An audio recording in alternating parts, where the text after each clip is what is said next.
the darkness, your love is breaking through. Kings and the kingdoms all bow down to you. Zion's gates are open, New Jerusalem, city of our God is finally coming down. Your light overtakes the darkness, your love is breaking through. Kings and the kingdoms all bow down to you. Zion's gates are open, New Jerusalem, city of our God is finally coming down. Your light overtakes the darkness, your love is breaking through. Kings and the kingdoms all bow down to you. Zion's gates are open, New Jerusalem, city of our God is finally coming down. This thing is turning around, and I see the kingdom coming down on earth right here, right now. Our God is moving. Our God is moving. Our God is moving.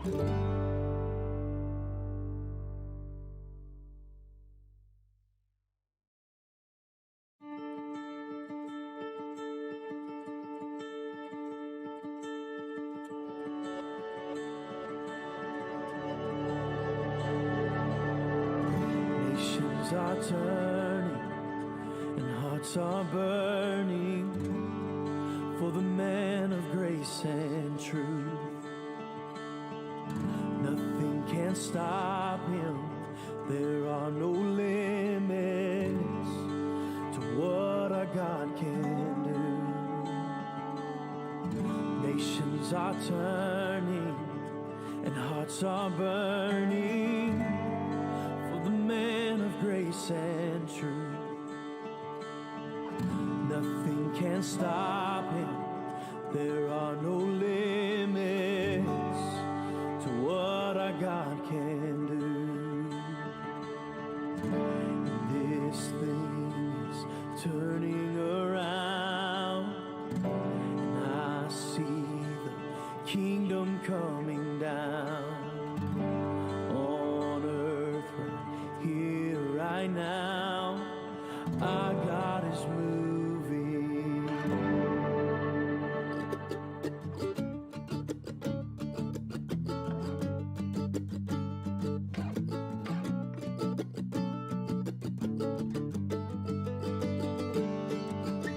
The broken-hearted, healed and mended, sons and daughters are restored. We are the image of the Father, a ray of light breaking forth. The broken-hearted, healed and mended, sons and daughters are restored. We are the image of the Father, a ray of light breaking forth. This thing's turning around, and I see the kingdom coming down on earth right here, right now. Our God is moving. Our God is moving. This thing is turning around, and I see the kingdom coming down on earth right here, right now. Our God is moving. Our God is moving.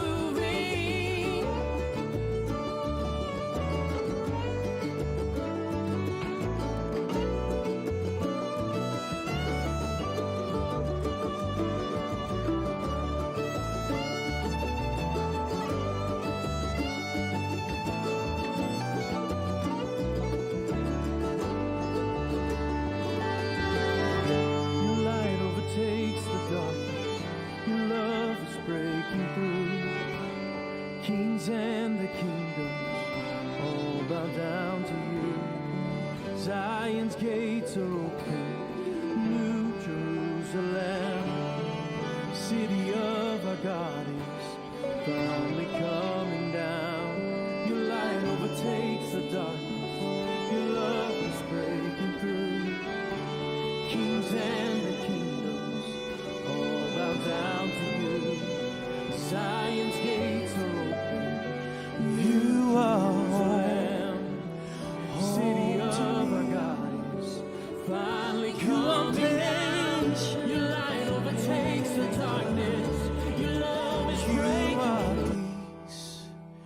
Peace to me, you are never failing. You are home to me. You are patient and kind. You are peace to me. You are never failing. Like an unborn baby in a mother's womb, before my lungs could breathe, I was alive in you. Before my eyes were open, before my tongue could speak, before the bond was broken between you and me, you are home to me, and you are home to me.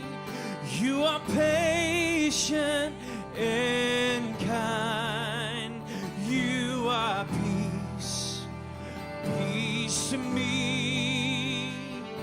You are never failing. You're home. You are home to me. You are patient and kind. You are peace to me. You are never failing. And like a house out in the country, like a boat out on the sea, like a river going somewhere we all want to be, and like a voice that's so familiar, like the ground beneath my feet, like the way I've always known how close you are to me. Oh, you are home to me. Yes, you are, Lord. Oh, you are home to me. You are patient and kind. You are peace to me. You are never failing. You're home. You are home to me. You are patient and kind. You are peace to me. You are never failing. You're never failing. You are never failing. You are never failing. And you are with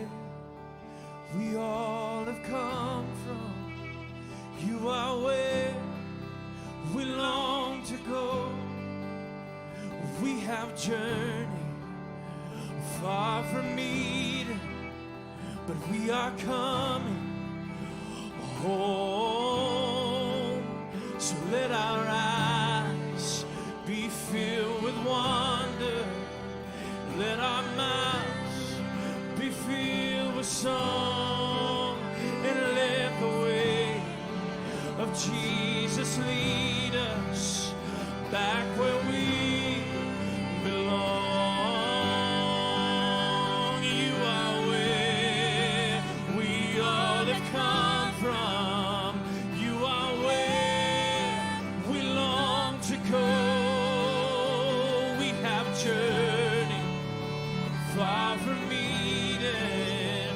We are coming home.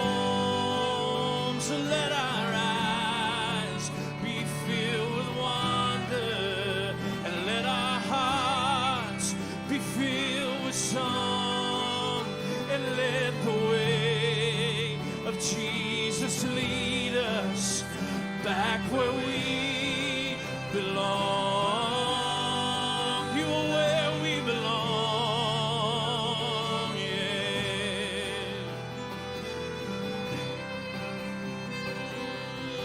Oh, you are where we belong, yeah. Yeah, let the way of Jesus lead us. Let the way of Jesus lead us. Oh, back where we belong, back where we belong, yeah.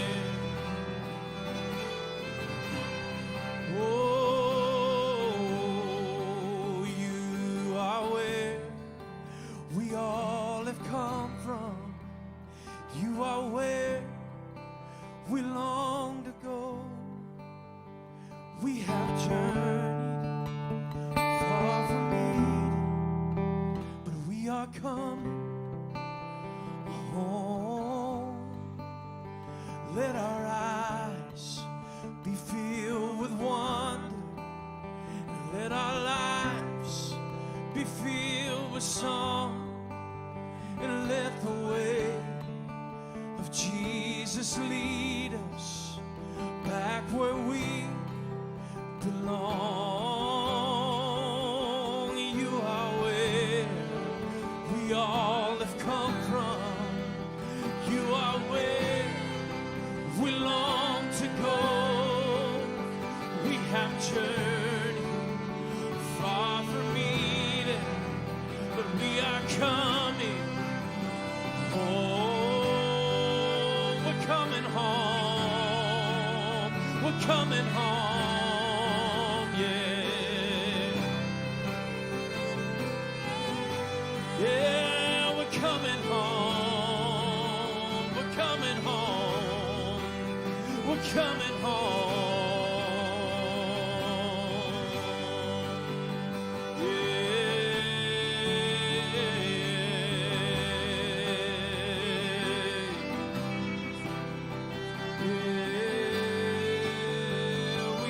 Journey far from Eden, but we are coming home.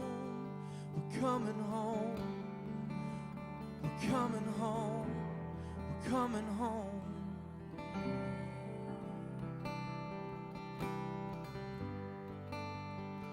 Yeah, yeah.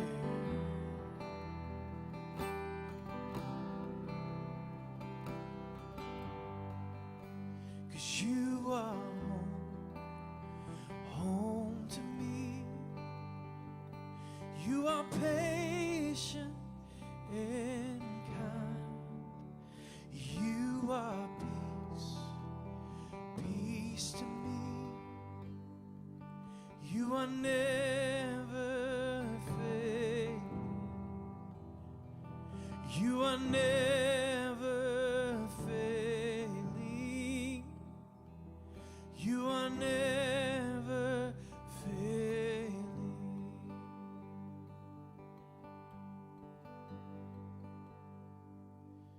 You're never failing. You're never failing.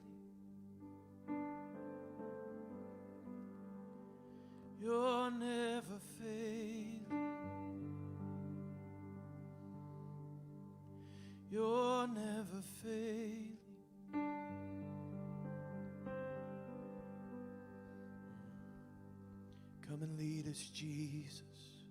Come and lead us, Jesus.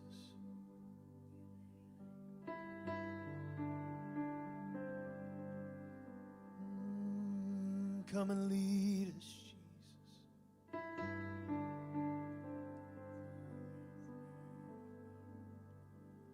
Like the childlike wonder. Come and lead us. Come and lead us.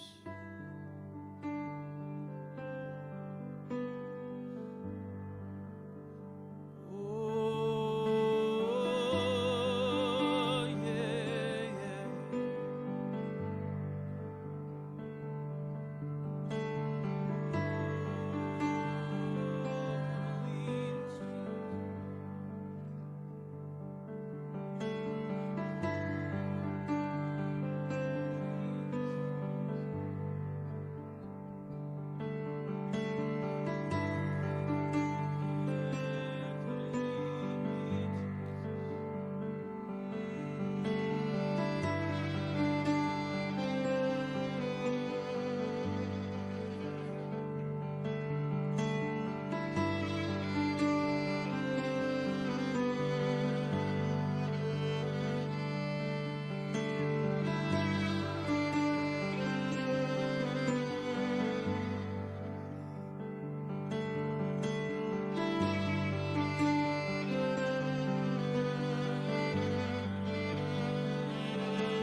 I surrender to the shepherd.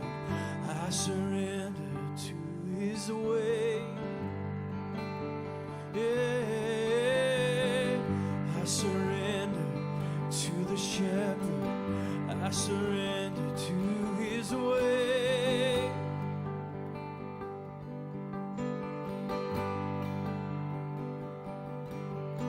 You lead me beside still waters. You restore my soul.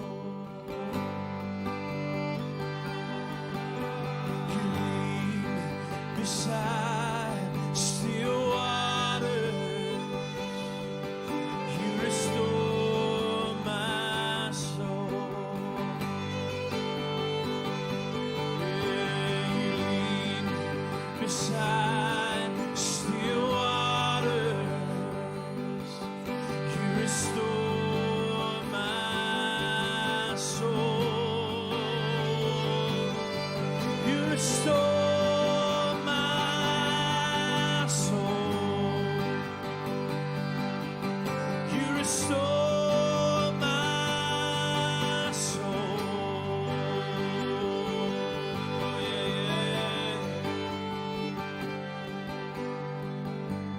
Yes, you do. Yes, you do.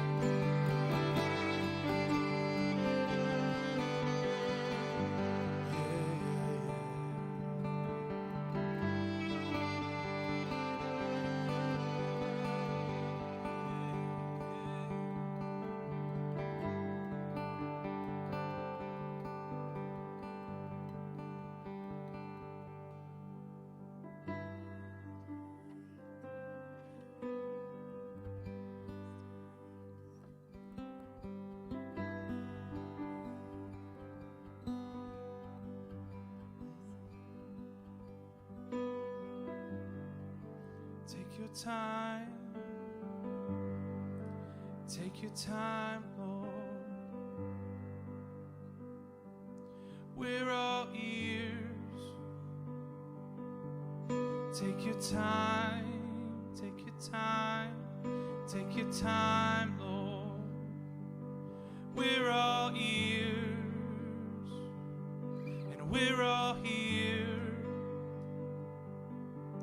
Take your time, take your time, take your time, Lord. We're all ears, and we're all here. What are you speaking? What are you saying? We're all ears, we're all ears. So open my heart so I can know you. Open my heart so I can know you, Jesus. Open my heart so I can know you. What are you speaking? What are you saying? What are you singing? We want to know. What are you singing? What are you saying? We want to know. We want to know. What are you singing? What are you saying? What are you speaking? We want to know. We want to know.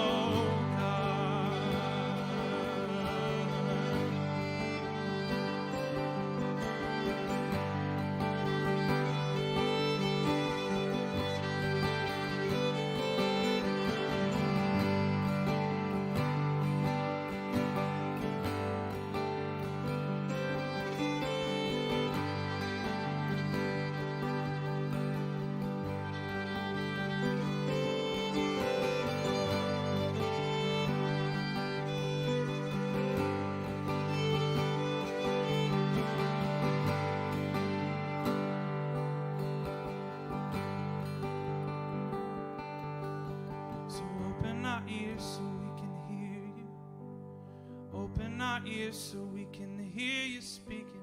Open our ears so we can hear you. Open our ears so we can hear you speaking. Open our ears so we can hear you.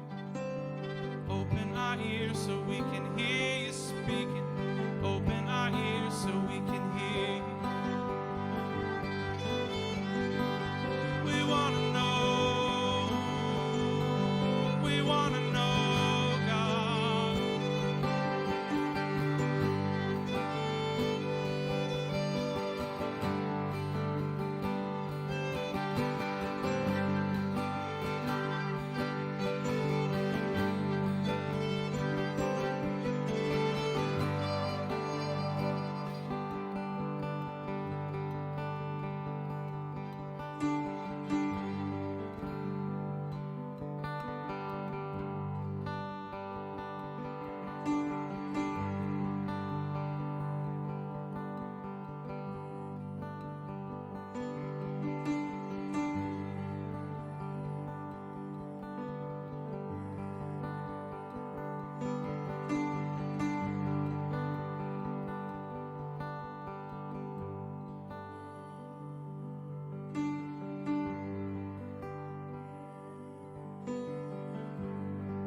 You can let your guard down, and you can make a new sound. The fields are bright and green for running, running.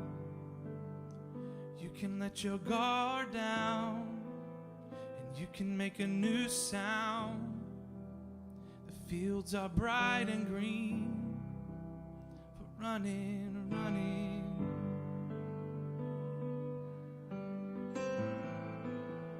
Running, running.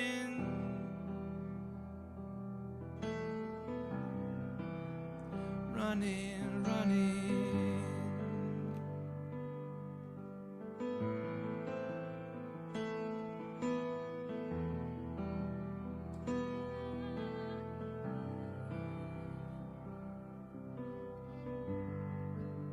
My arms are wide open, and I was just hoping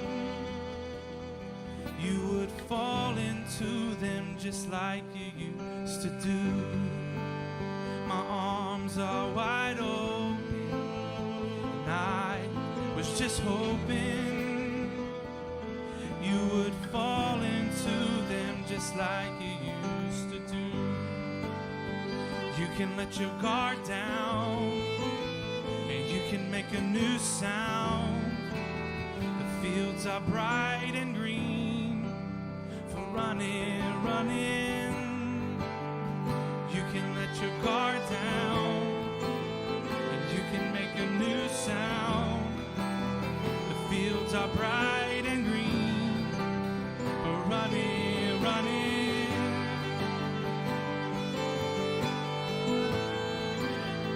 Running, running.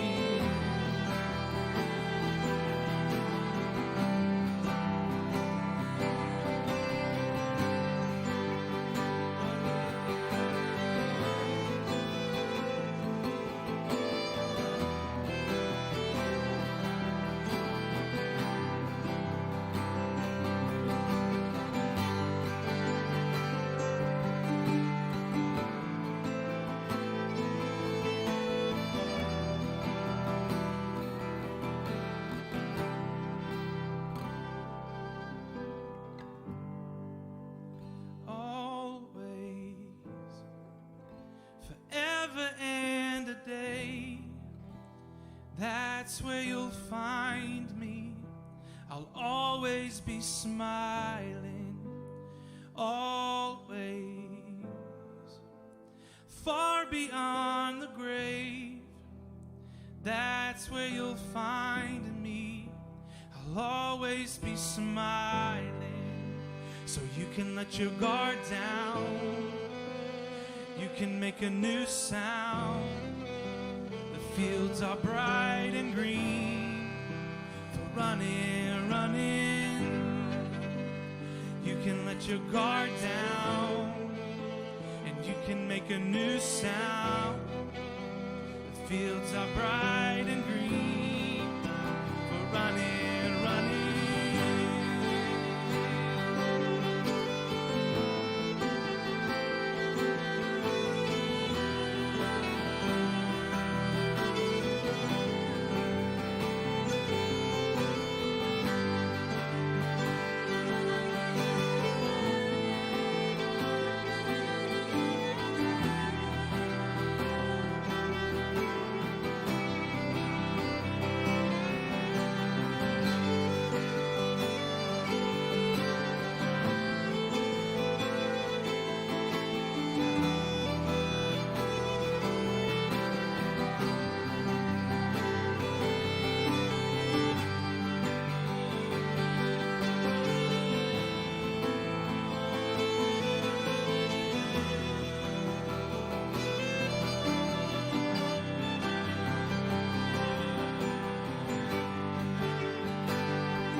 Let me jump in just for a minute here.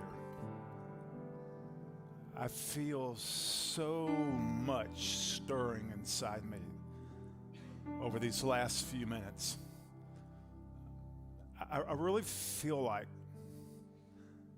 that I'm talking to a lot of people one-on-one tonight.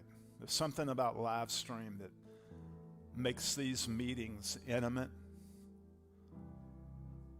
And I just feel, I really feel like the heart of the Lord tonight in terms of wanting to take you back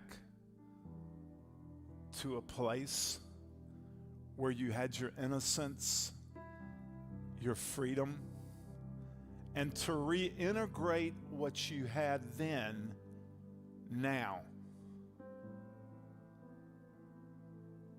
But I believe the journey there, so you can come back here better prepared to go there, is going to require something of every one of us. And I felt it so powerfully when Michael started singing that song a while ago. And I heard it first as a summons, like, let your guard down. But that really wasn't what he was singing. He was singing, you can let your guard down. You can make a new sound. You see the flow, you see the invitation. Let your guard down so you can make a new sound. Then there's a deeper word of encouragement there. You can let your guard down. And if you can let your guard down, there's going to be a new sound coming out of you. A sound that will incorporate a journey all the way back and all of the pieces that He has so carefully crafted into your heart. But I feel like some of you are in a now where the walls have gotten built up again. I could just start ticking off the conditions of the heart that I'm feeling as I'm talking one-on-one to some people. And you don't have to be prophetic to feel this stuff, but I feel it tonight. You know, discouragement.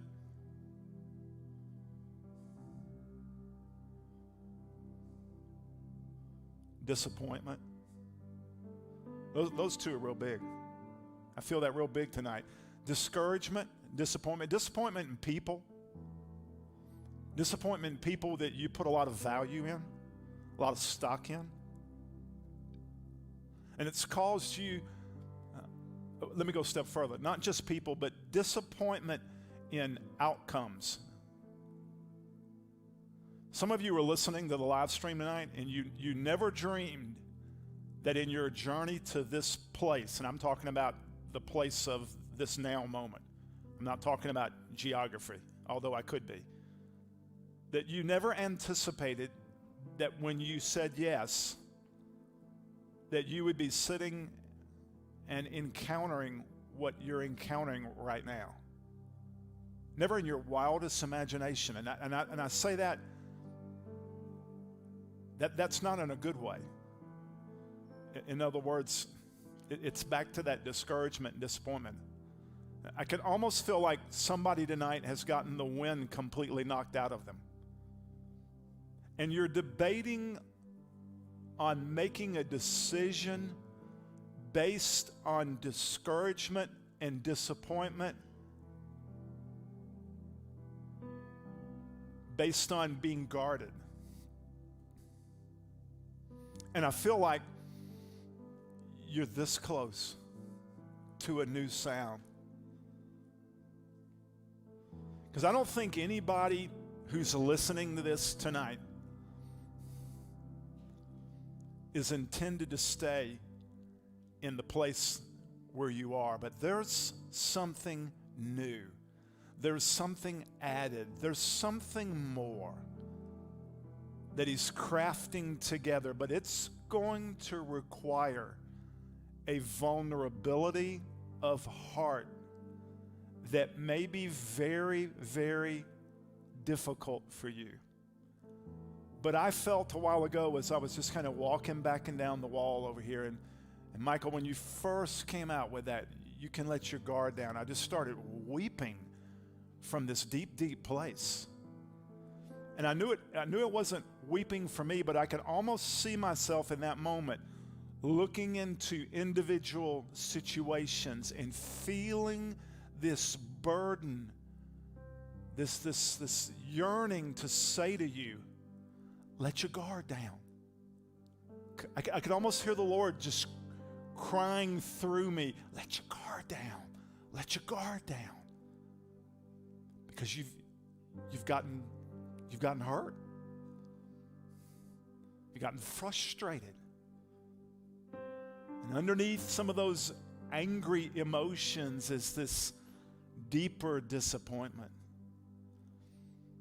And if he's truly trying to get us to a place called home, which is where we began, 40 minutes ago, then it all hinges right now on letting that guard down. Offering once again your heart. So I want to invite you into a moment of real vulnerability. I don't think we can go any further. I don't care if we don't go any further. That's the beauty of these meetings. They're real organic. But I just think there's an invitation right where you are.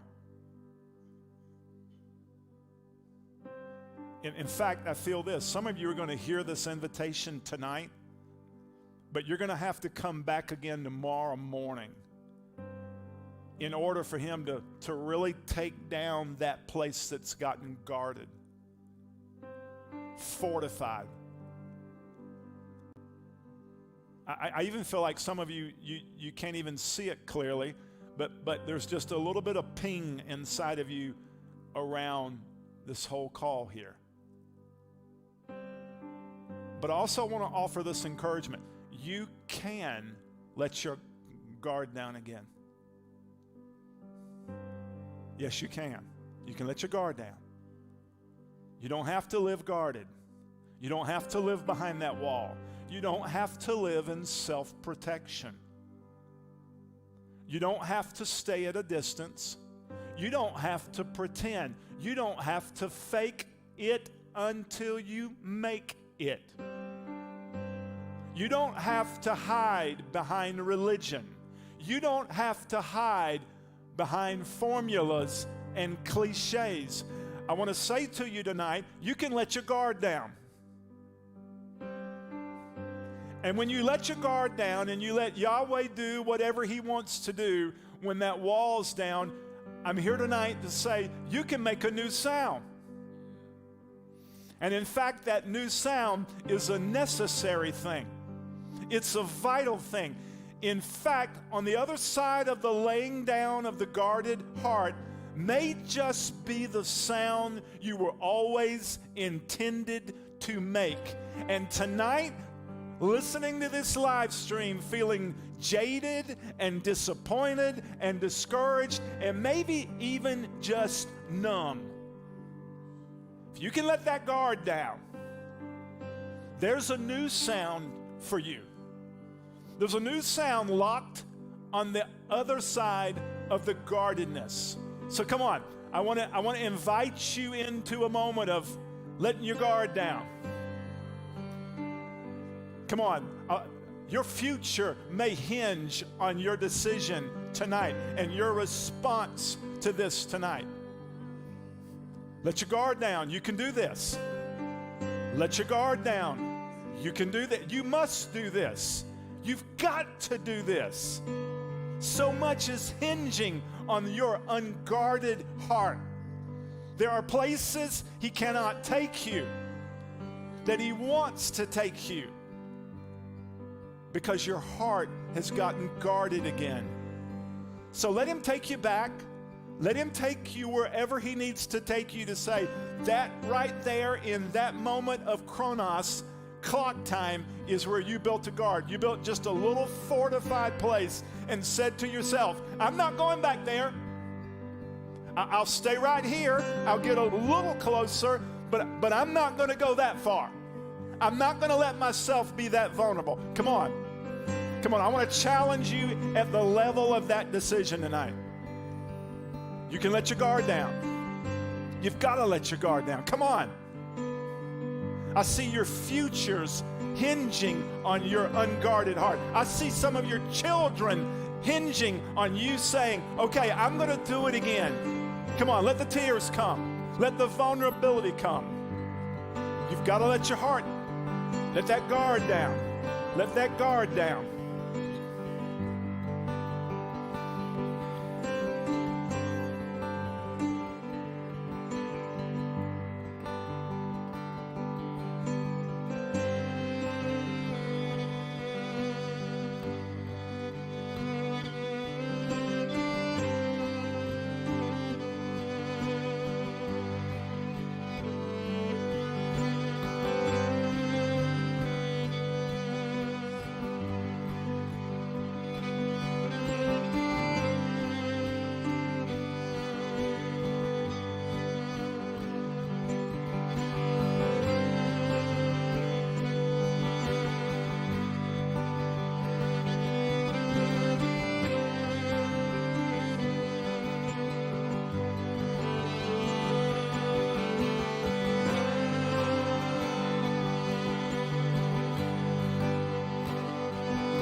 You can let your guard down. You can make a new sound. The fields are bright and green for running, running. You can let your guard down, and you can make a new sound. The fields are bright and green for running, running. My arms are wide open, and I was just hoping you would fall into them just like you used to do. My arms are wide open, and I was just hoping you would fall into them just like you used to do.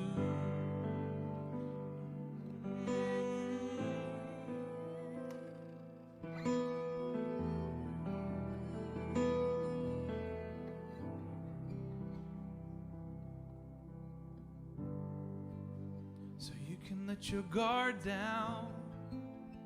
You can make a new sound. The fields are bright and green for running, running. You can let your guard down. can make a new sound. The fields are bright and green for running, running always, forever and a day. That's where you'll find me. I'll always be smiling, always, far beyond the grave. That's where you'll find me. I'll always be smiling, I'll always be smiling.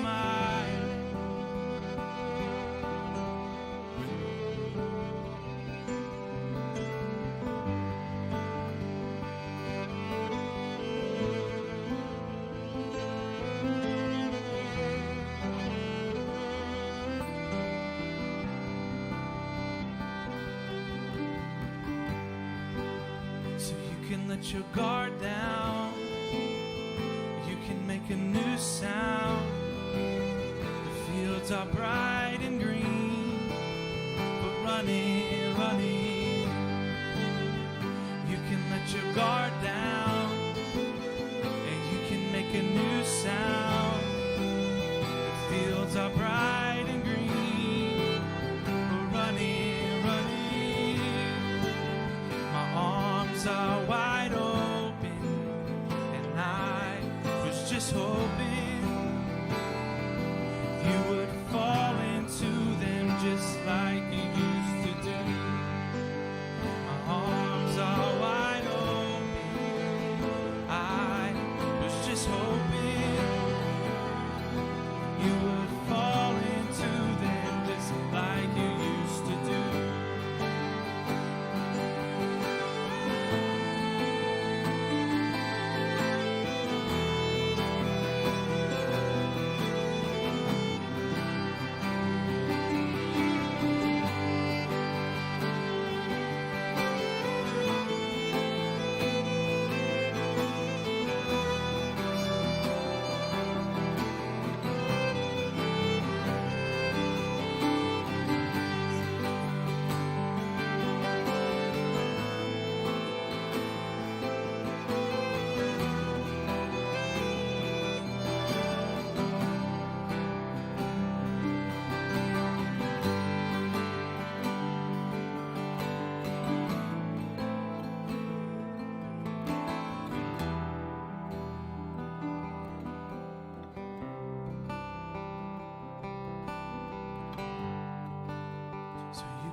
Your guard down, you can make a new sound.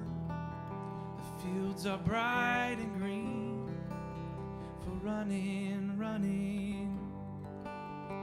You can let your guard down, you can make a new sound.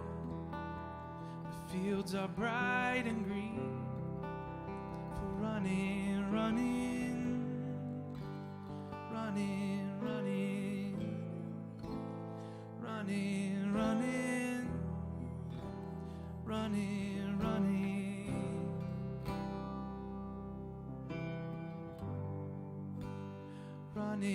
running, running, running, running, running.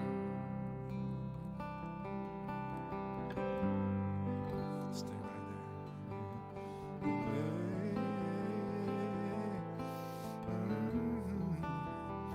I don't want to move from where we are. I just keep hearing the word vulnerability over and over. That whole invitation around letting our guards down.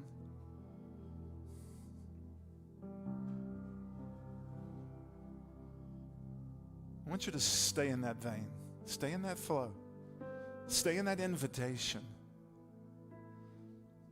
Because if we're here tonight, it's an invitation, and it's also maybe I keep hearing the word correction, but maybe it's just like he's doing a little bit of heart surgery and just saying, I need you vulnerable. I need you open.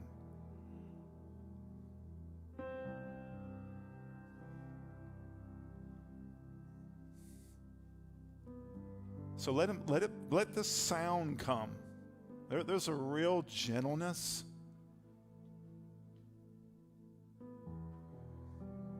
To take you into the place of the unguarded heart.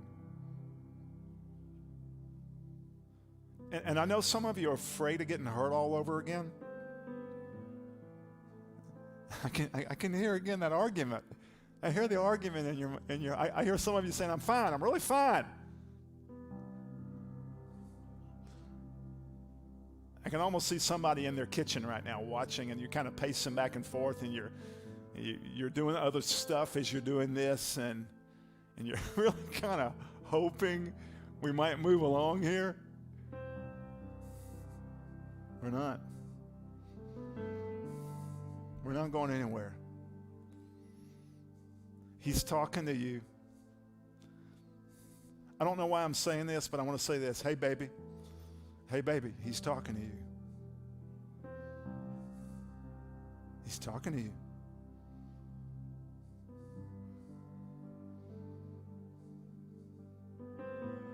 He's trying to meet your eye right now. Come on, be still. It weren't too long ago when you said he's going to lead us beside still waters to restore our soul.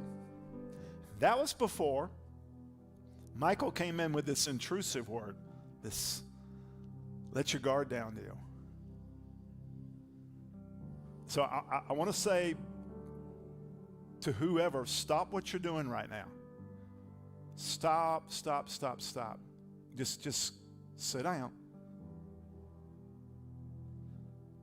Be still and open your hands up. He wants to take you into a still place to get your gaze back and to allow him to look into the place that he has to look in order for the new sound. Give me a second to go grab the Passion. I want to read something.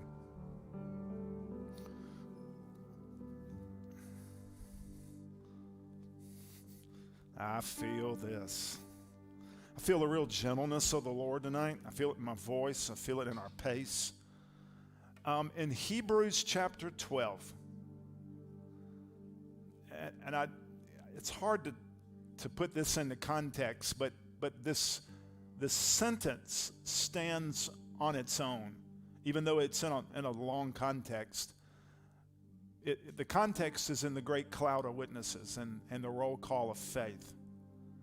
And then Dr. Simmons translates part of verse 1 in this way. So we must let go of every wound that has pierced us and the sin we so easily fall into. Could it be that there's a struggle with sin that you're falling into because you haven't let go of every wound? See, the guardedness is insulating your heart, but it's preventing your heart from getting its necessary nourishment from Yeshua by virtue of being unguarded. So this whole thing about letting go of every wound that has pierced us. As I see the guard coming down, I see the wounds underneath and behind the guardedness. And that's got to be dealt with. So just let his gentleness come. Let his gentleness come. Even us right here tonight. I want to free y'all from any pressure to perform.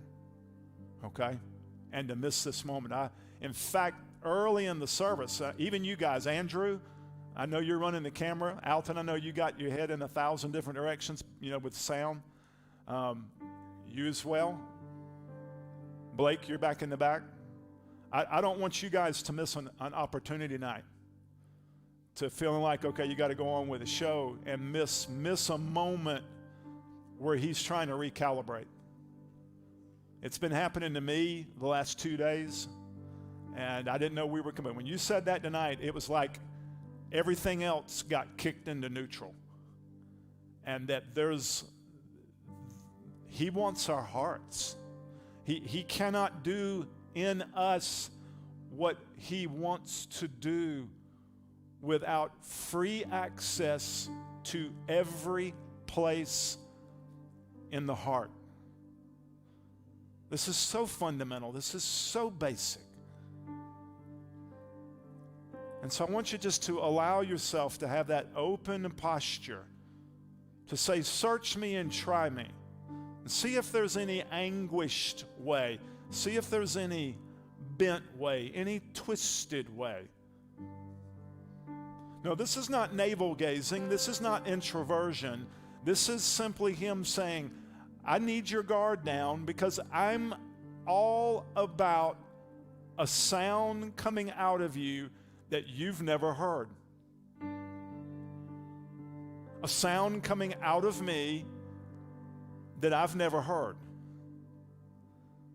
But the only way that can happen, and again, I want to go back to where we were a few minutes ago, that sound apparently is very important to Him.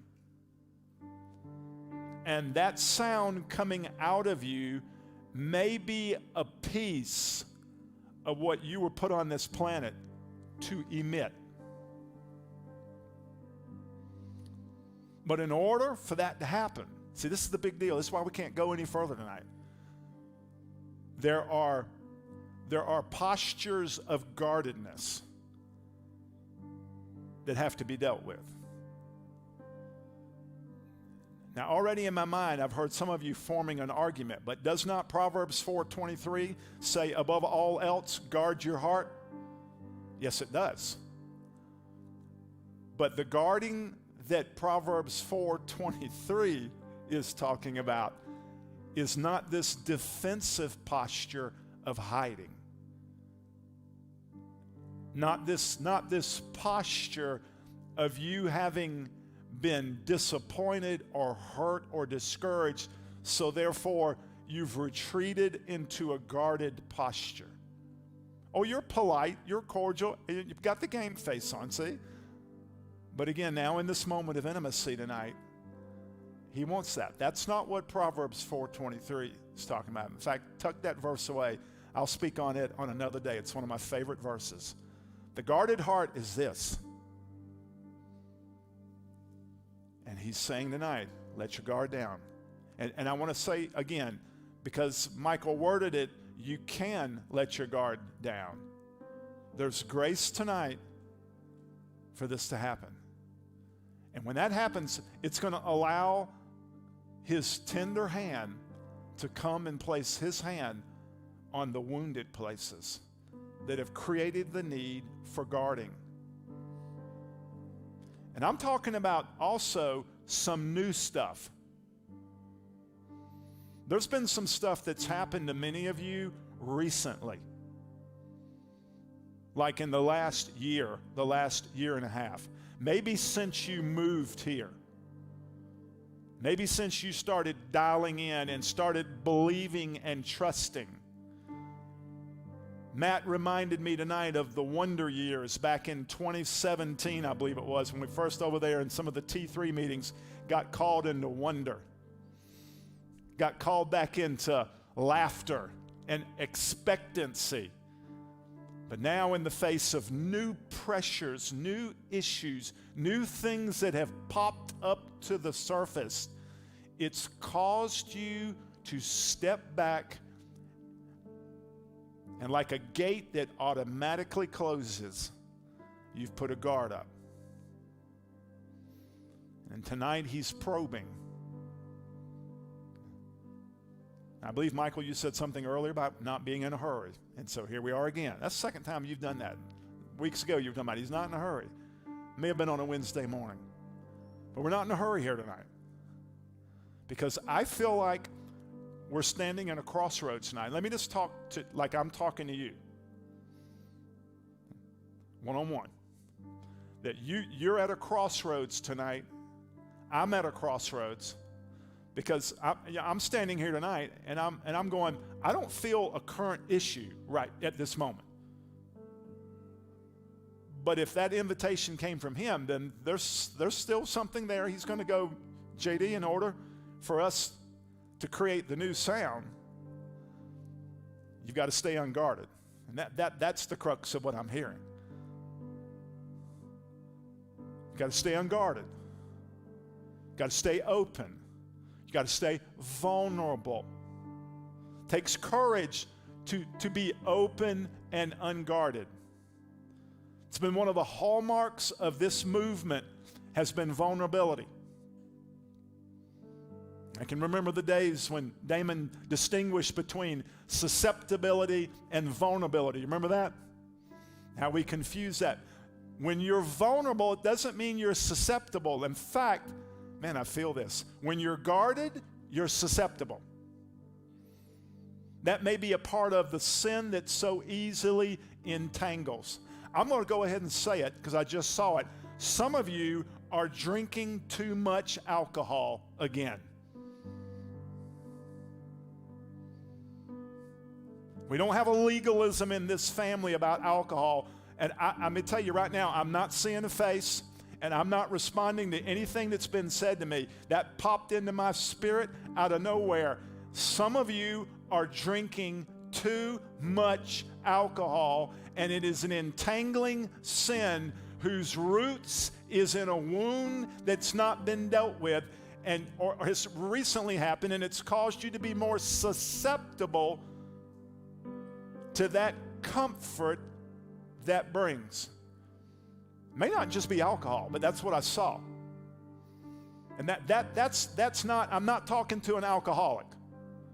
I'm not talking to somebody who's had a drinking problem. No, I'm talking to somebody who's entered, because it's more than one, who's entered into a new freedom, but in that freedom, there's a wound that's feeding the propensity for you to get comfort through alcohol in a way you should no longer do. You're going to have to let your guard down. You're going to have to put that down in order to let him process you. And hear me loud and clear. Don't give in to the thing that says, well, you're not talking about me. I'm good. That's the typical alcoholic response. Hear me. Hear me. Hear me. Hear me. It may even be, I'm seeing stuff tonight. It may even be somebody who's watching the live stream. You got a beer in your hand right now.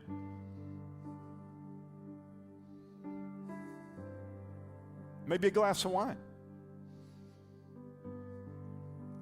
And I'm I don't want religion to make you feel guilty, because I'm not speaking out of religious spirit. But I want the Holy Spirit to go, he's talking to you. And this propensity is going to lead you into an entangling sin, and the root of it is a wound that's being hidden behind a guarded heart.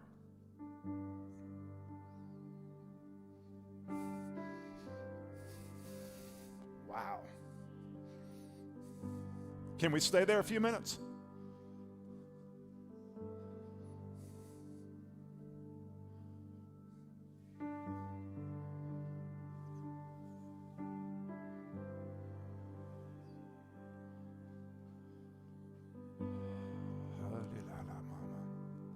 Come on, let him convict you. I feel that imminent danger is going to be averted by your heeding the call. And you had no idea this was an issue until right now. I feel that thing expanding, and I feel it with this pattern. Anything that you're rationalizing right now, a certain behavior. In fact, I saw somebody, the moment I mentioned alcohol, I saw somebody have a real religious response, and you were doing this. not in the room, but you were doing this, and in your heart you were going, amen, brother. It's about time you talked about that kind of stuff. And I want to say to you, you're in danger as well. Because that's a judgmental spirit.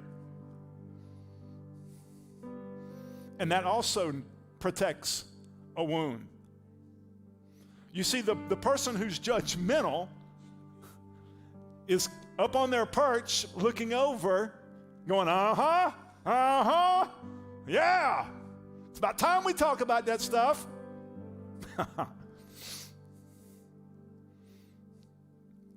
Gotcha. And don't say that ugly. This just, he got you. Come off that high horse. There's no high ground and low ground here. This is all of us being pierced by a living two-edged sword. It's already happening to you right here in the room tonight. And you may come up in a few minutes and speak about that. I can feel it. I can feel it happening to me. Just let the two-edged sword of love come in and begin to cut and peel away and expose. I feel it. I feel it in the room now.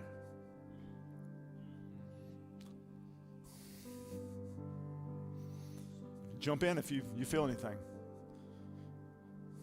I want to stay in this prophetic flow. See, I didn't see this coming tonight. It all started when you said, "Let your guard down." You can let your guard down. And back to the alcohol thing. You can let that guard down. You can let that guard down.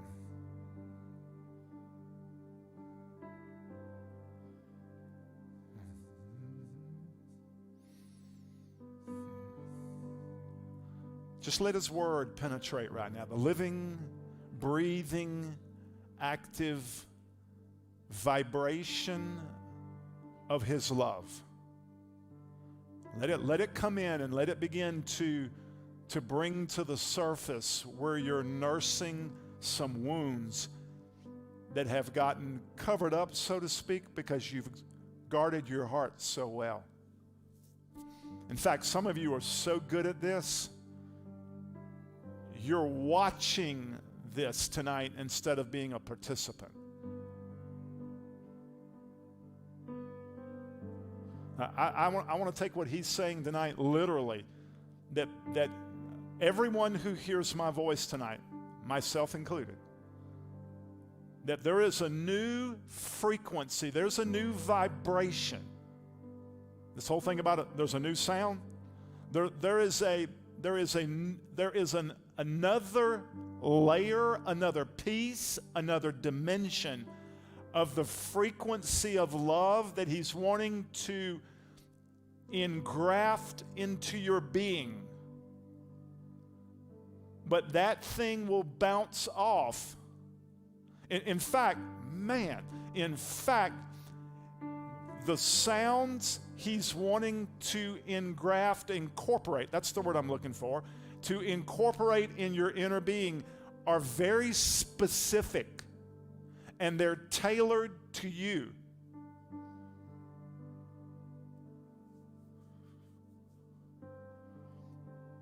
This may sound a little flaky, but when I heard tailored, I said, this is for Taylor. I know we got a number of Taylors watching this tonight. There could be 25 Taylors, but if your name is Taylor, pay very careful attention. I'll just go ahead and get specific. Taylor Ballinger, I see you. Taylor Martin, I see you. Bren's Taylor, I see you. And there are others. Just this is tailored. There's a tailored frequency of adjustment, a tailored sound that's wanting to be incorporated, that's going to require a new layer of vulnerability, a new layer of openness, a new layer of your willingness to be pierced by the vibration of love. That's the living, active word. It's the vibration that's coming through this gathering tonight, through the sound.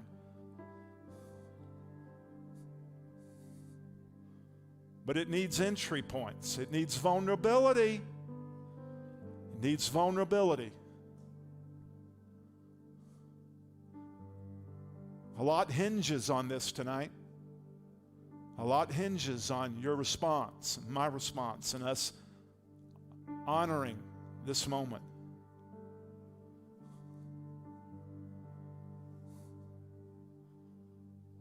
A lot hinges. If you feel like you need to jump in, come on. You feel like you need to jump in? Come on. We just kind of go ebb and flow here. Come on, Matt.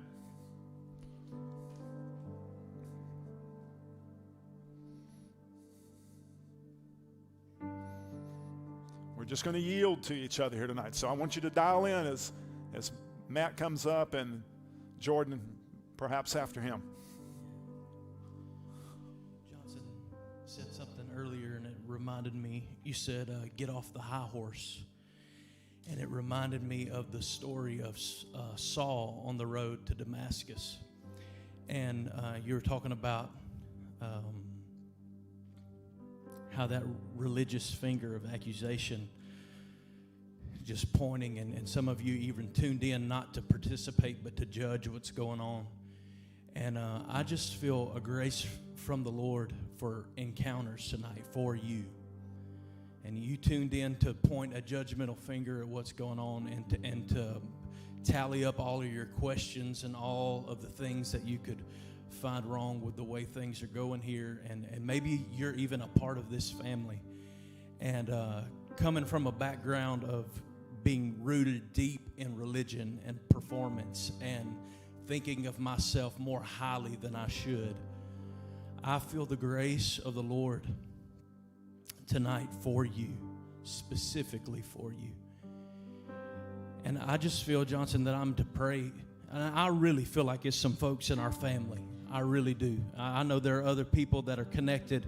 And when I say our family, we have an extended family, but I mean people who live here in this community. And I get it, man. If anybody gets it, I get where you are. I know how being so ingrained, religion being so ingrained in you that you just have this way of thinking that you don't even realize you're doing it. You're doing it though. And Abba has come in his love, and his son Jesus has come in his love tonight to, I believe, encounter you right now. I want to read that story real quick. You know most of it, but I was reading it up on the stage as Johnson was saying that, and it is so powerful. I'm not going to read the whole thing. You know the story, but I'll just read until I feel like I'm supposed to stop. It says, this is Acts chapter 9. During those days, Saul, full of angry threats and rage, wanted to murder the disciples of the Lord Jesus. So he went to ask the high priest and requested a letter of authorization he could take to the Jewish leaders in Damascus, requesting their cooperation in finding and arresting any who were followers of the way. Saul wanted to capture all of the believers he found, both men and women, and drag them as prisoners back to Jerusalem. That's the religious Mecca of the day. He said, so he obtained the authorization and left for Damascus. Just outside the city, a brilliant light flashing from heaven suddenly exploded all around him. Falling to the ground, he heard a booming voice say to him, Saul, Saul, why are you persecuting me? The men accompanying Saul were stunned and speechless, for they heard a heavenly voice but could see no one. Saul replied, who are you, Lord? I am Jesus, the victorious, the one you are persecuting. Now get up and go into the city where you will be told what you are to do. And you know the rest of the story. He was blind from that moment. And I just feel like the grace of the Lord has come to blind some of you. That is his grace. And that is a word. You know how you speak things and you realize it's for you? That is a word for me even in this moment. The grace of the Lord has come and he is blinding me right now. And I can't see, and I don't like that. And some of that's you tonight. You're sitting and you're watching this and you can't see and you don't like that. But I just want to declare to you that is the grace of the Lord. And the story goes on. 3 days later, there's a man named Ananias that comes and he has the answer to Paul's blindness. He lays hands on him and he's able to see. And you know that story, Paul becomes one of the greatest witnesses in throughout Scripture. But I feel the grace of the Lord coming and even putting blinders on your eyes. You're wondering why you can't see. You're wondering why you have all these questions. That's the grace of the Lord. So I just want to pray over you, and then I'll turn it back over. But Father, I thank you for that grace. I thank you that you encounter us on our high horse. I thank you that you knock us from those positions and you totally disrupt the things that we think should happen and the way we think things should be. You come and you totally dismantle all of that. And I thank you that you're dismantling our religion. I thank you that you're dismantling my religion and the way I see things and the way I see you and the way I see others. I thank you that in your grace and the light and the love of your Son, Jesus, is coming. And it's dismantling my whole world, and I am thankful for it, Lord. I don't like it, but I'm thankful for it. It is uncomfortable, and I'm thankful for it. It's painful, and I'm thankful for it. And I just speak grace over this family, specifically this local family. I speak grace over you to rest and receive the grace of the Lord. Even in a moment where you feel like you can't see, He's gonna give you your vision back, but it's gonna be totally different than what you're gonna see things totally different than the way you saw them before. Religion has a number of different masks, and you may even the one that's sitting there holding the drink, holding the wine, holding the bottle of beer tonight. You may say, well, at least I'm not the religious, but I'm here to tell you that religion can be inside of that. And so, Father, set us free from our religion. Set us free from our religion.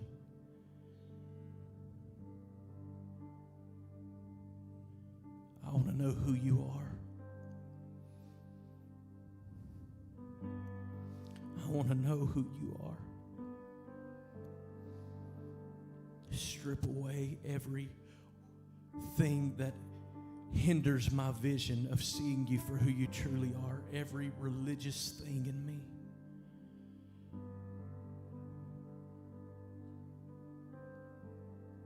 I give it to you, Abba. We give it to you, Abba. We surrender that to you. Come and show us the real way. Come and show us who you are, Jesus. It's what we want. It's what we want.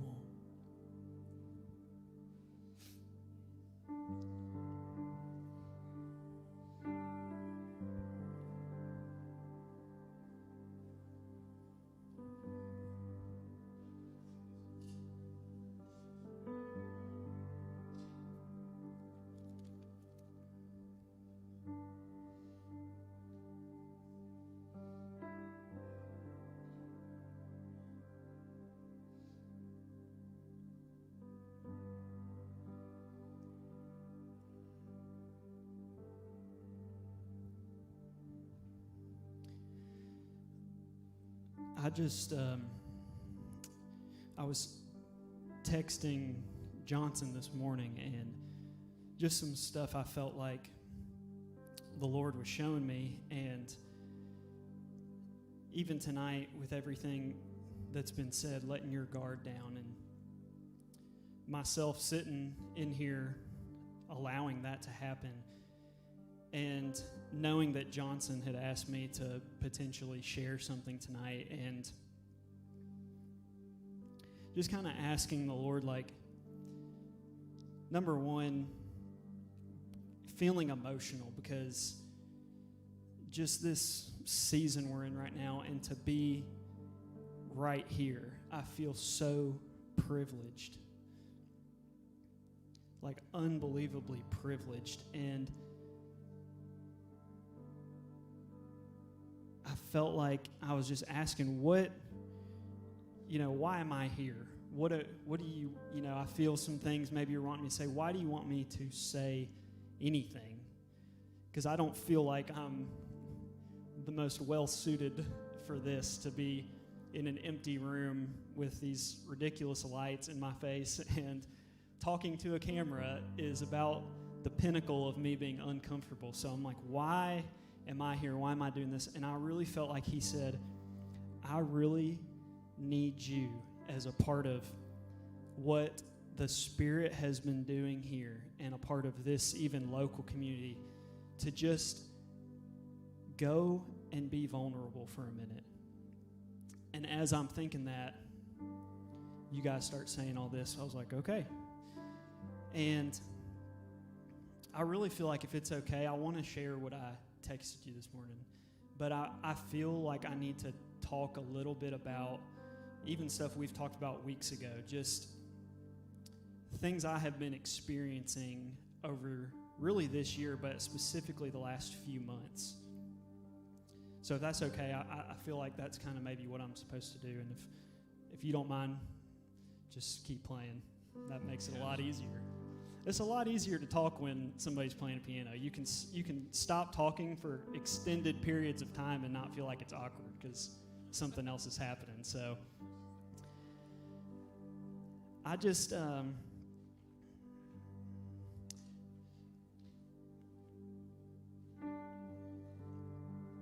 this has been the most bizarre season of my entire life by far. From COVID to even here locally where we're at, it's been very different. And I think my wife and I, we had a baby in March. And she was born about a month early, but was totally fine. She was completely healthy. And when you have a baby, you obviously receive some rather large bills from the hospital, specifically when they're born premature. And I have one other child who's about to turn 3, so I kind of knew how this deal goes. I'll call them, I'll just chip away at it, make some payments on it, no big deal. Well, something happened where I was required to pay ridiculously large amounts of money each month. And it initiated me really coming into a tailspin of I kept calling it the avalanche of punches. It was just like, it initiated something where I felt like thing after thing after thing was just hammering me and my wife. And I really want to talk to, I know so many people watch these, but I know lately it's been a lot more our local people that are watching these live streams. And so I really want to, I feel just such a compassion for all of us who live here. It's like tonight I could see the couple who through this whole season your marriage has been struggling and you don't have the church service to go to and come to the altar together and to get wrecked, and it's been challenging, and people dealing with health issues in their body, and you don't feel like you have the community to lean on. And I just feel such a compassion, like I get that. So when we receive these bills, my initial thought is, well, that doesn't fit in the budget here, but you know what? We'll just do it. We'll see what happens. So after that, you know how the story goes. The dryer breaks. The air conditioner quits working. You get it fixed, it quits working again. Our air conditioning quit working 4 times this summer, out of nowhere. My face started hurting, so I go to the dentist. You need a root canal right now. Oh, by the way, it's going to be several $1,000s and we need it today or we're not going to do it. I was like, oh my God. So the avalanche just coming down. And it created in my life, really for the first time, a physical response from the stress that it created. To the point that a couple months ago, I get a call from the hospital, and they say, you missed a payment. Now you have to pay us 2 payments, or we're sending this to a collections agency, and you're going to have a delinquent account. I didn't miss any payments. I am very organized. I was trying to explain to them that's not right. And in the middle of dealing with all that, this culmination of all that just hit me, and my chest started cramping, like crippling chest cramps, to the point that I was like, am I having a heart attack? Like, I'm 29 years old. What is going on? So we have a doctor that comes to Revival sometimes that a lot of us know, and I called him and I'm telling him, and he was like, man, anytime your chest is cramping, you really need to go probably to the ER or at least an urgent care. And so I was like, okay, so I'll go to an urgent care. So I'm driving there, and my car automatically started playing a song, and it was this song called When I Lock Eyes with You. And it just started playing, and I just broke, finally, just from all the stuff. And so I'm laying in an urgent care for 7 hours this day. They're running every test, and unsurprisingly, they're like, we don't know what's wrong. Everything looks fine. And it was like in that moment, I really felt the Lord saying, like, this is a heart thing that has become so significant that it is affecting your physical body. And I struggled with that. And I actually even sent a text to Pastor Johnson, was like, I'm going to need to talk to you about some stuff I'm dealing with. How many times have you gotten that text? So I text Johnson, and I get home that night after being at the urgent care all day, and my wife, Savannah, she is like amazing. I would say she's watching, but she's probably not, because we have a toddler and a newborn. But I get home that night, and I literally sit down at our kitchen table, and I put my forehead on the table, and I just started sobbing. And she was like, what is going on? And I was like, I don't know. I feel like I'm falling apart. And she just sat across from me, and she just put her hands on me and started praying. And as she was praying, I felt like I heard the word of the Lord through her. And she just kept saying, surrender, surrender, surrender. And it was, you know, when you hear those words that just are piercing you, surrender. And so my wife and I began to walk out this process of learning to surrender, to let go, and to trust. If somebody asked me to give a definition for the word trust, I would say let go. That to me is the essence of trust. It is a letting go. And we really started to experience this over the course of weeks, where we began to really feel an inner fortitude start to develop in us, where when the next thing would come down and punch us, it was like we were laughing about it. Like we were like, yeah, of course that happened. You know, that would happen, of course. But it was like we really got to a place where we didn't care. And I remember there was this one week where the whole week I was like, I haven't felt stressed. I feel awesome. Like, I'm not getting frustrated at stuff easily. I feel like I'm really getting to the other side of this. So that same week, I had called the hospital about these bills, and I was like, somebody's going to have to help me out and work with me. I can't keep doing this. And they're like, well, basically, your only option is you can fill out this form. The hospital is allowed to, for tax purposes, write off for charitable reasons certain hospital debts in any given year. And they basically made it sound like, to me, it's essentially a lottery. It's kind of a crapshoot. You never know. Like, they kind of said it to me like, maybe, like, you can do it. So I was like, Okay, I'll do it. So I fill it out.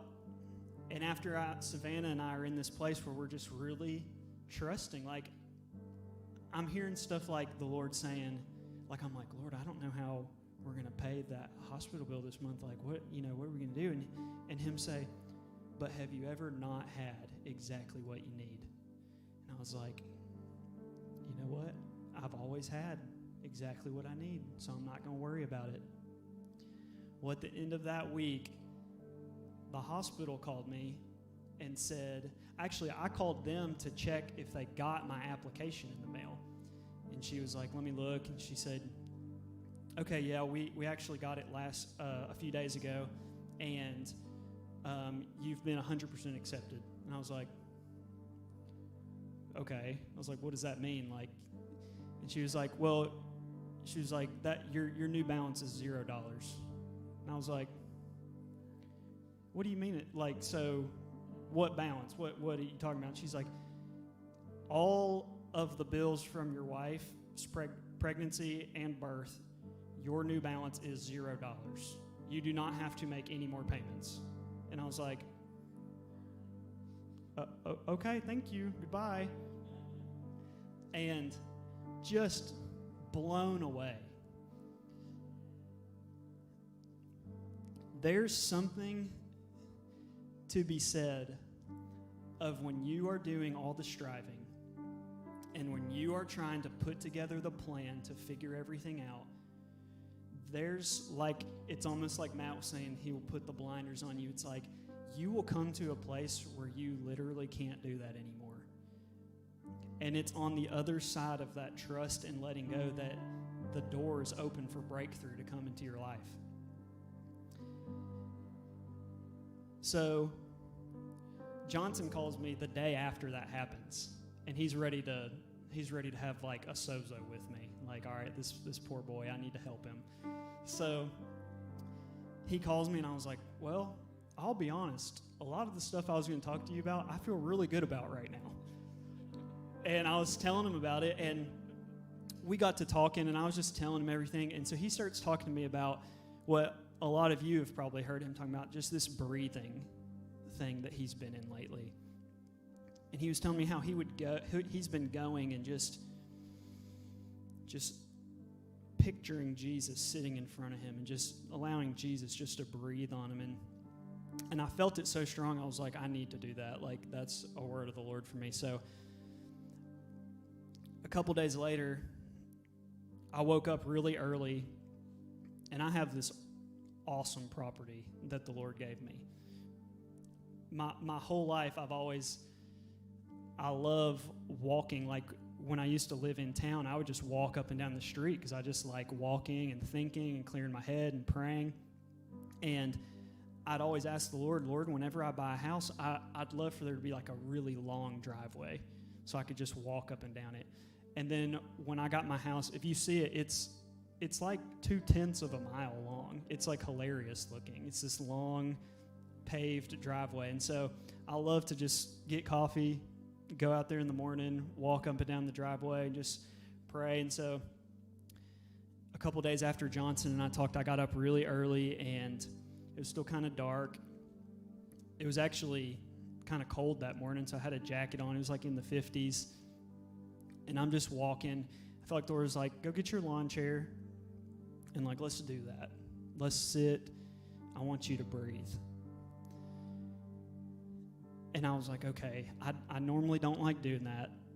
I don't like having to sit still. I feel like I can't focus, but let's do it. So I get my fold-out chair, and at this point, it's still pretty dark, and I have these huge pine trees that surround my property, and so even when the sun comes up, it's usually 8 or 8:30 in the morning before it actually comes up over those trees and starts shining on my driveway.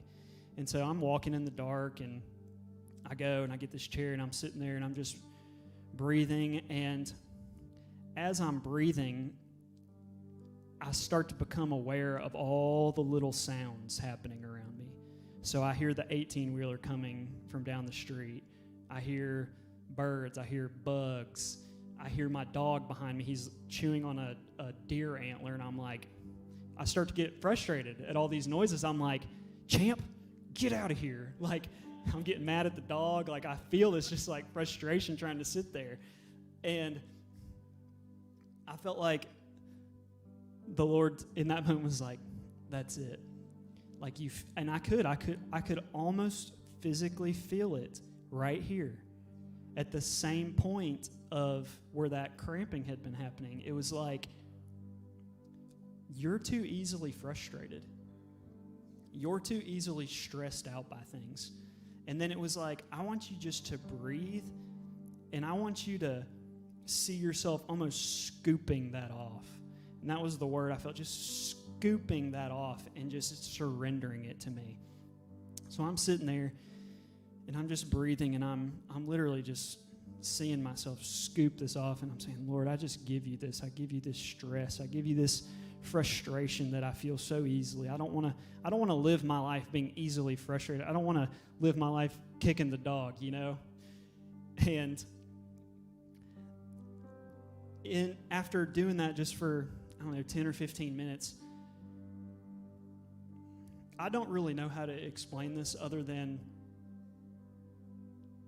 and I don't want to use like cliches, because this was anything but common. He took me into an experience that I had not ever felt before. And he took me into this encounter, and he showed me from out of nowhere 3 memories from my past. And I know these memories. They weren't ones I had forgotten. And the moment he showed me, everything in me started to cringe at these memories. Just, oh God. And guilt, shame, embarrassment at the thought of these memories. And my initial reaction was like, move on, forget about them, push them away. And he was like, no. There's a place in me I've called you to go, and you can only go so far before you'll bump into these every single time. It's time to deal with them. And so it was painful. It was panic. It was anxiety. Embracing almost these memories. That's so counterintuitive, especially if you've grown up in this Pentecostal, or especially like a word of faith expression. Because, anyway, if you know, you know. But I just, the same way I had been giving him and surrendering that feeling of frustration and stress to him, he was like, just start to do that with those memories. I know you feel anxiety. I know you feel guilt. I know you feel shame when you think about these, but just start to give that to me. And one by one, it was like Jesus himself was taking me back in time to these moments. And he was saying, I want you to talk to you then. So I'm one of them is when I was a little kid. One of them is when I was a teenager. Another one was when I was, after high school age. And he just, one by one, started to walk me through these and say, now this is what I think. This is what I was thinking in those moments. And I could feel myself being set free from the cringing of those memories. And you know what I'm talking about. Those memories that when you think about them, you immediately cringe and you're like, oh God, I don't even want to think, like, just try to forget about it and move on. I would challenge you in this season that we're in, as counterintuitive and even theologically, if you feel like it's wrong to embrace those. It went against my religion to embrace something painful.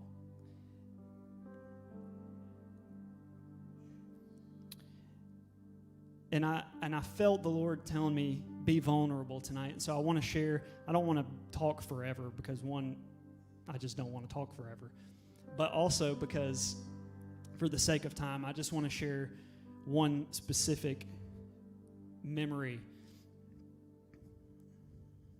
And what's funny is I texted Johnson that this had happened, and he said, now the challenge for you will be every time those come up to not cringe, to get to the point where you never cringe again. And still working on that a little bit. But with this particular one, I feel even tonight, being in where I am currently speaking, and a massive measure of freedom. So I want to share it with you, and I hope that there may be 4 people still watching this live stream at this point. There's no telling. But to the 4 people watching, I know Taylor Martin's watching. Taylor and Carson, y'all are watching. Love you guys. I talked to him for 45 minutes, and I was like, man, you got to pray for me. I told Johnson something, and now he's like, oh, well, you're going to probably have to say that. That's a word of wisdom to the people who live here. If you ever feel something really strong and you tell one of these jokers, they don't want to be here either. So they're going to make you come up here and do it. And here I am. So I want to just share one of these, just be vulnerable, share one of these memories with you, and just kind of what the Lord did in me. So I used to be a part of a church, and at this church they would have these prayer meetings. And at these prayer meetings, it was they wanted it to be loud. They wanted it to be the effectual, fervent prayer of a righteous man avails much. Like, that was a coined phrase of the prayer meetings. Like, be fervent, be loud. And I mean, I can remember at times like sitting there praying like this, and a leader coming and tapping me on the shoulder and being like, you need to pray. And me being like, okay, yeah. And in my head being like, man, I thought I was. But they wanted the performance. They wanted you've seen it, the karate chop, the pacing back and forth, the yelling. And so at this particular morning, I was praying, and one of the leaders came up and tapped me, and they were like, hey, I want you to pray in a second, like in front of everyone, like on the microphone, like I want you to pray. I think they even said, like, will you pray about this or something? I was like, and immediately I'm like, oh God, I don't want to do that. But they passed me the microphone, and I remember I had my eyes closed, and I was like, I'm just going to go for it. So I'm like yelling into this microphone, not my personality. I'm like just trying to do the thing. And I can remember in that moment, I heard the 2 leaders who were there off to the side laughing and mocking me while I did that. And as I heard it, I just stopped dead in my tracks and was like, done.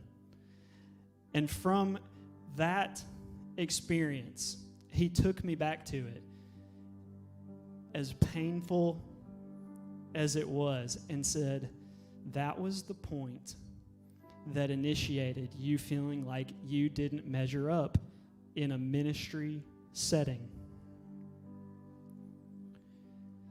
And so at this point, I'm in the lawn chair, I'm crying. I'm like, yeah, like I know this memory. I think about it. I push it aside. And I'm like, okay, so Jesus, what are you saying to me right then? And number one, I felt like he was like, well, first of all, you don't even know that they were actually mocking you or making fun of you. But the reason you may have even thought that was because you were performing.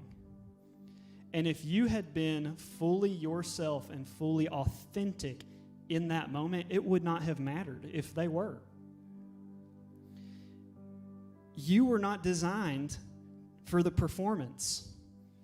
And every time you felt like, even people in this community, you step into this building and you hear a Damon Thompson or a Dutch Sheets start to speak, and you feel like you'll never measure up, you are not called to be Damon Thompson.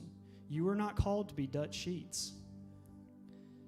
We were talking before the service, someone who has delivered me this year is, I've been watching Heidi Baker. And she says, anytime she preaches in the West, for years she said the Lord would physically not allow her to stand and speak. And so I watch Heidi Baker and I'm like, she don't care. And now who is Heidi Baker? She's the lady who lays on the floor and cries and laughs. That's just who she is. And I feel like the Lord's like, maybe you're the guy who, gets on his knees and prays, and that's all you ever do. And so he just starts telling me these things in this moment. And I feel the cringe leaving. I feel that embarrassment leaving. And realizing, of course that felt embarrassing. Of course that felt like I didn't measure up. I was not being who he designed me to be. I was not being my authentic self. I was performing. Buying into that lie that I needed to perform opened the door for me to then have that wound come inside of me and affect the way I talk about Jesus in front of people for years. And so I feel him in this moment that was actually the third memory that he took me into. And I'd probably sit there for an hour. I'm crying. I'm just like, oh my God, this is amazing. Like, I can feel my soul being made whole and healed through this encounter. And as I'm just sitting there crying, I hear Abba say this to me. He was like, something to the extent of, the healing light of my love is coming into your past, and all those dark shadows are being retracted. And I am not lying to you. As I heard that, the sun burst up over the trees at my house and hits me right in the face. And I had this jacket on. I felt the warmth and the light of that sun hit me in the face as he said that. And I was like, he is in control of every second of my life, orchestrating where I'm supposed to be down to the very moment that when he tells me that word at the culmination of this encounter, that the sun would actually come up over the trees and hit me right in the face, just as a little confirmation for me. I am doing this. You are on the path.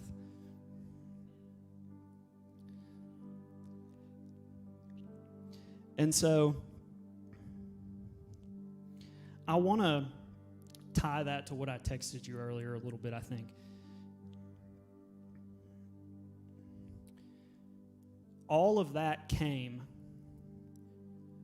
when I was in that place of breathing. That encounter came out of that place of surrender and breathing. And I've been aware of that for the last several weeks, that was the result of that breathing, allowing him to breathe into me and surrendering.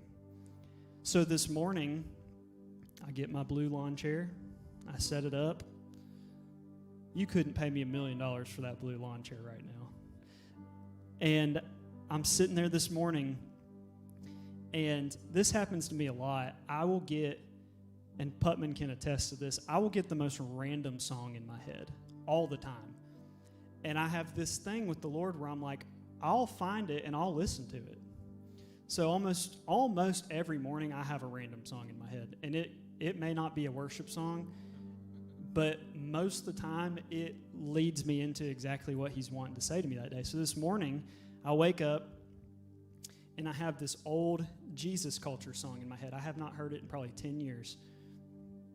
And I think it's called Surrender All. It's like Chris Quilala, however you say his name. And but it's like, I surrender all to Jesus. And it just kind of says that over and over. I don't particularly like that song, but I was like, so for a while this morning, I was like, I'm not going to listen to that today. I just don't want to hear that old Jesus culture stuff. Finally, I just kept hearing. I was like, all right, I'm going to do it. So I sit in my lawn chair. I hit play. I had it on my phone from years ago, and I'm listening to it. And as I'm listening to it, I felt like he said, okay, I want you to go read John 15:13. John 15:13 is what you might call a life verse for me. Like if you were to have randomly come up to me last week and said, what's the most important verse in your life? I would have said John 15:13. And in the Passion it says, for the greatest love of all is a love that sacrifices all. And this great love is demonstrated when someone sacrifices their life for their friends, or sacrifices his life for his friends. So when he says John 15:13, I'm like, I know it. I have it. Like, it's memorized. I felt like he was like, I want you to read it, and I want you to look at the actual, like, concordance, the words I used there. And it kind of hit me. I was like, man, as much as I've read that verse in my life, I've never done that. I don't actually know. And so I get on the app on my phone, and I start looking, and I'm like, for the greatest love of all is a love that sacrifices all. And that great love is demonstrated when someone sacrifices his life for his friends. I get down to the word life. That great love, that agape, is demonstrated when someone sacrifices his life for his friends. And I would have thought it would be, is it bios? I would have thought it would be bios, because when you read that verse, you know, Jesus is talking about what he's about to do. He's about to lay down, he's saying, I'm not calling you servants, I'm calling you friends. He's saying, I'm about to show you that by sacrificing my life for my friends. It's suke. That's how you say it, isn't it? Okay. Suke. And that word literally means either breath or soul, essentially.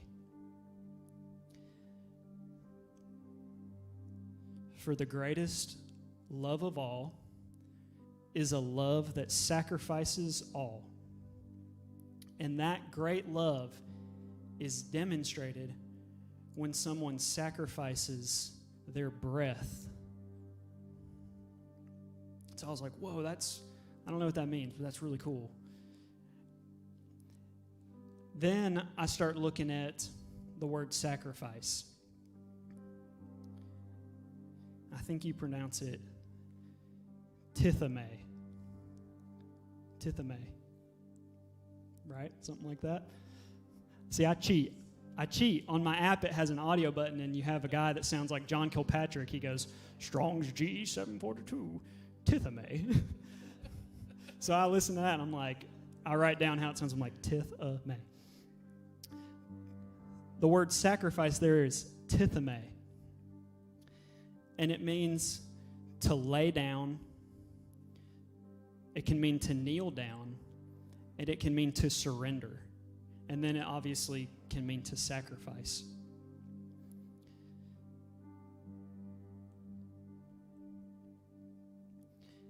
Maybe I'll just read it. That might help me.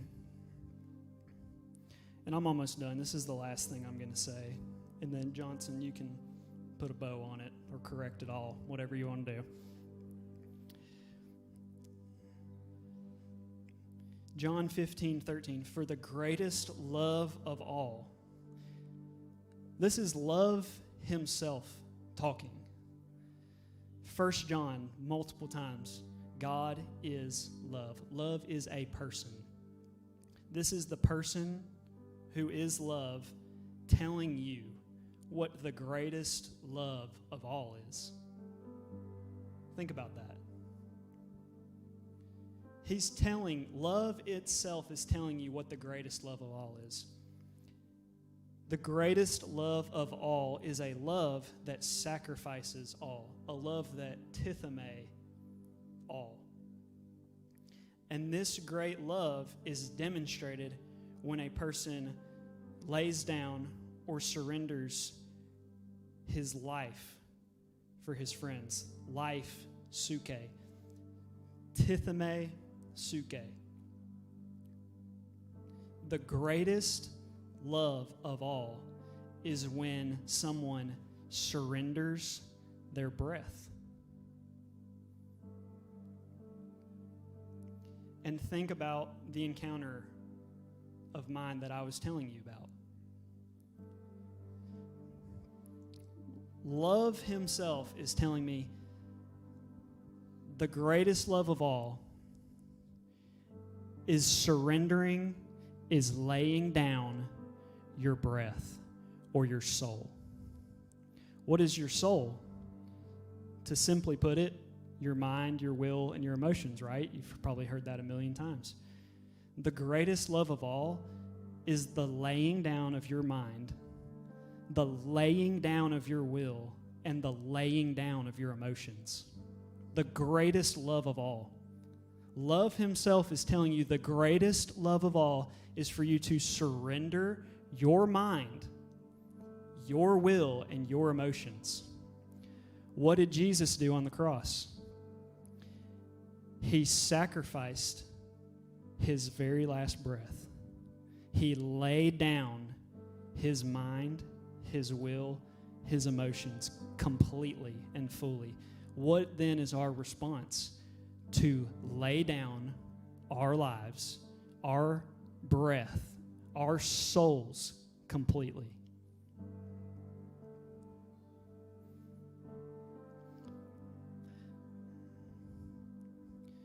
The tithame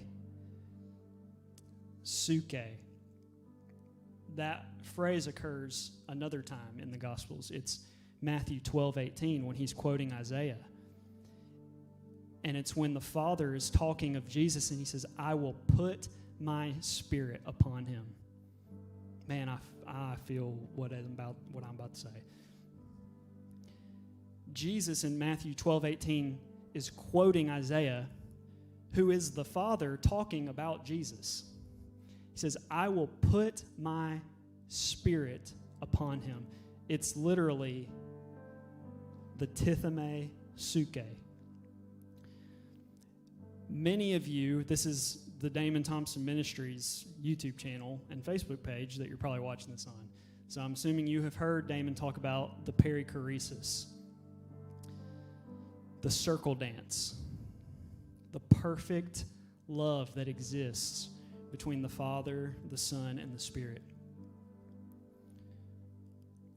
The Father in Matthew 12:18 is saying of Jesus, I am going to lay down my soul to Jesus.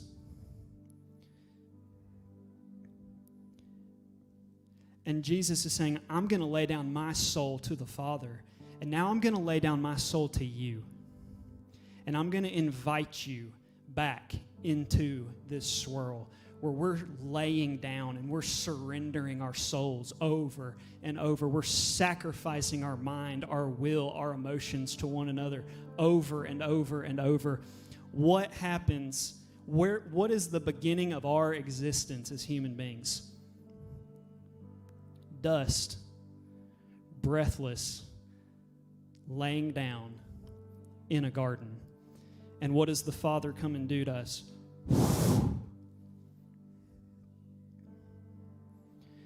In the garden, it was a lot more than he was breathing life into us. The Father was standing over us, looking at this thing he just created, and he says, he didn't just breathe on it, he says, I'm about to surrender my soul to you. I'm about to lay down my mind, my will, and my emotions. Who are we? Who are we? Who am I?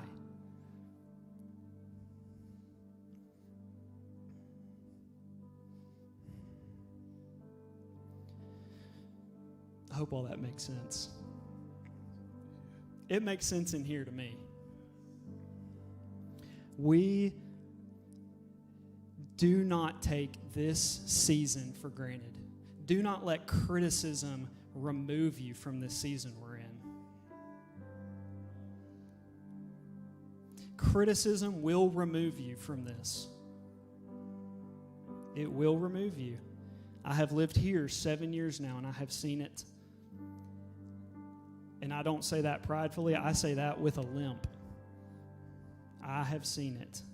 I have seen people dishonor Johnson Dorn and be removed. I said it to you years ago. I said, I feel like the Lord told me you're a screen door. And that if people are unable to honor you, they're not going to make it in this move of God. Don't squander who He has designed us to be. You were made for where He wants to take you. So maybe I'll just pray, or do you want to add something to this, or what do you think? Okay. I'll just pray and then I'll hand it over to you and do what you will. So I know it's tough sitting there at home. My wife is at home right now with a 2-year-old and a newborn, so I get that it can be difficult to engage. I remember years ago, Damon preaching in Chattanooga and me sitting at my house in Memphis.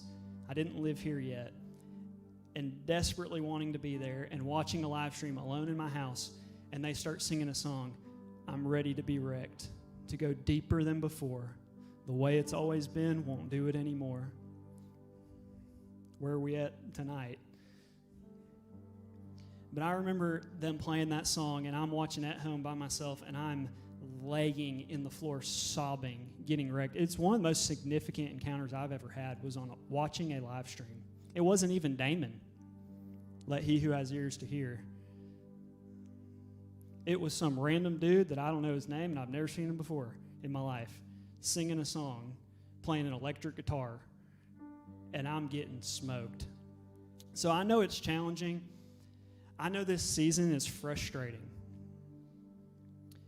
I don't want you to think that you're a special case here.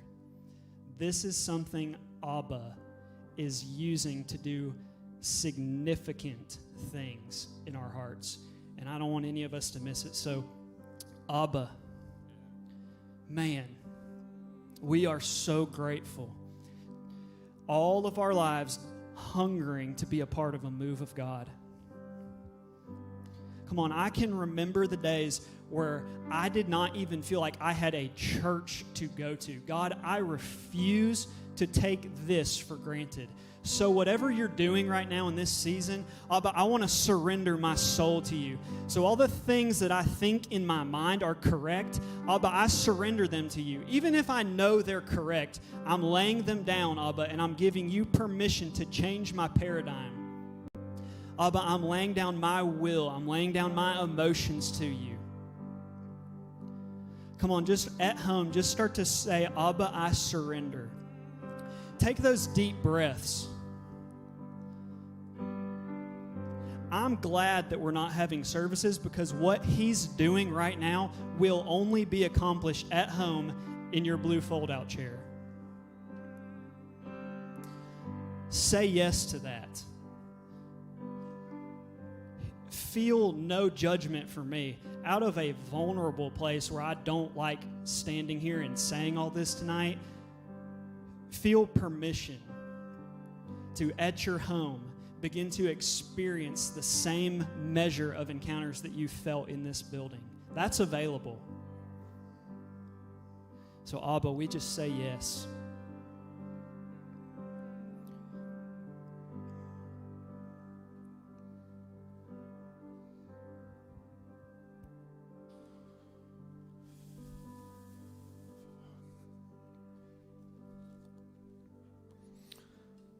Jordan, thank you so much. That was perfect. Matt.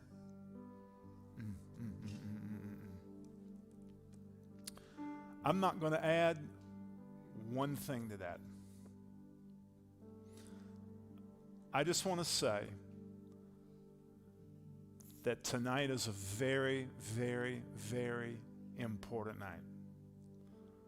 And if you're listening to this right now or next week or 6 months from now. What's been said in here tonight is crucial for where we're headed. So I feel no pressure to add to that other than I hope and pray you will take heed what's been said tonight, what's been presented, what's been challenged, and let this moment reform what needs to be reformed. We'll be unpacking tonight for a while. We really, really will. So we're going to send you home. You know how to give. You can follow the prompts on the screen and all of that. All of the links are there. So we just thank you for that, encourage you to do that. Stay dialed in for where we go from here. We're going to follow the cloud and go week by week. As you said, we may not want to be here, but we're here. So we're going to surrender. We're going to yield to that. And I just pray you will join with us in that. So we love you. We bless you. Thank you, and good night.